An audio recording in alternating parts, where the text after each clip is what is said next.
एक अच्छी खबर। सिंध की केयर टेकर हुकूमत ने साइट एरिया और सिंध स्मॉल इंडस्ट्रीज कॉरपोरेशन की तमाम सनती जमीनों के लैंड रिकॉर्ड्स और नक्शे डिजिटल कर दिए। अब कराची, नूरियाबाद, हैदराबाद, कोटरी और सक्कर समेत सूबे भर की सनती जमीनों से मुतल्लिक तमाम सहूलतें ऑनलाइन मोबाइल ऐप से हासिल की जा सकेंगी, जैसे नो ऑब्जेक्शन सर्टिफिकेट, इजाजतनामे और ट्रांसफर वगैरह। शफाफ गवर्नेंस के लिए एक बहुत अहम कदम है, उस पर आते जरा बाद में। पहले ये जानते जाइए कि इस मोबाइल ऐप की वजह से लोगों को ना सरकारी दफ्तरों के चक्कर काटने पड़ेंगे, ना ही दरख्वास्त देने के बाद कयामत तक इंतजार करना पड़ेगा। इस नए सिस्टम में सरकारी एहलकारों को मुकर्ररा वक्त में ही एप्लीकेशंस निपटाना होंगी, डॉक्यूमेंट्स भी कोरियर के जरिए भिजवाए जाएंगे। पूरे प्रोसेस में किसी भी सरकारी एहलकार से कोई वास्ता नहीं पड़ेगा, किसी की मिन्नतें तरले नहीं करने पड़ेंगे, किसी की शक्ल भी नहीं देखनी पड़ेगी। सरकारी एहलकारों की परफॉर्मेंस का भी लग पता जाएगा। जो काम नहीं करते या करप्ट हैं, उनका एहतसाब हो ना हो, उनके करतूतों का तो रिकॉर्ड रहेगा। दूसरी अहम बात है कि सनती जमीनों की मिल्कियत के जो तमाम रिकॉर्ड्स हैं वो महफूज रहेंगे और ऑनलाइन अवेलेबल होंगे, ताकि उनमें कोई हेरा फेरी ना हो सके। ये ई सर्विसेज ऐप 2 महीने में तैयार हुई है और इसे लॉन्च किया केयर टेकर वजीर बराए रेवेन्यू, इंडस्ट्रीज और कॉमर्स मोहम्मद यूनुस दागा ने। उन्होंने ये भी कहा कि आने वाले दिनों में इसी किस्म की ऑनलाइन सर्विस रेवेन्यू डिपार्टमेंट के तमाम दफ्तरों में भी लॉन्च की जाएगी। वेरी गुड जी, यानी हुकूमत चाहे तो अच्छा काम जल्दी कर सकती है, जो ना करना चाहे उसकी बहानेबाजी से तो हम सब वाकिफ हैं।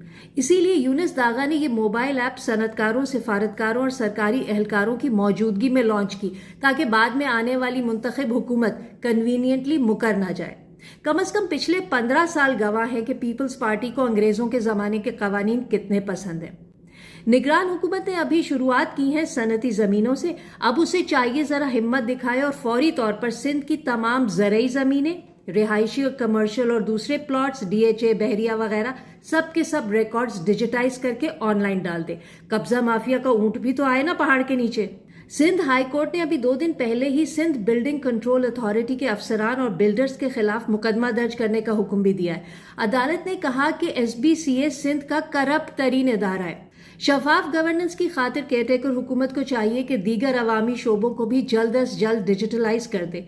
आगे की मुंतखब हुकूमतें अगर हमें वापस पत्थर के जमाने में ले जाना चाहें तो भी उनके लिए आसानी ना हो सके। जैसे जनरल परवेज मुशर्रफ ने इक्तदार में आने के बाद मुल्क में प्राइवेट न्यूज चैनल्स को ऑपरेट करने की इजाजत दी, माने ना माने उससे सियासतदानों के लिए सियासत मुश्किल तो हुई ना।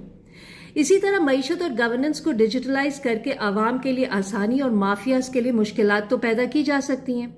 ये हकीकत भी सब पर आश्कार हो जाएगी कि इतनी बड़ी ब्यूरोक्रेसी की जरूरत ही नहीं है।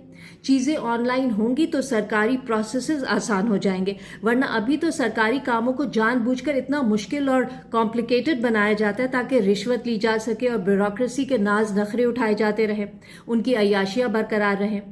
दुनिया जो है वो करप्शन और ब्लैक इकोनॉमी को खत्म करने के लिए डिजिटल टेक्नोलॉजी को अपना रही है। हमारे मुंतखब हुक्मरान उसी से भागते हैं।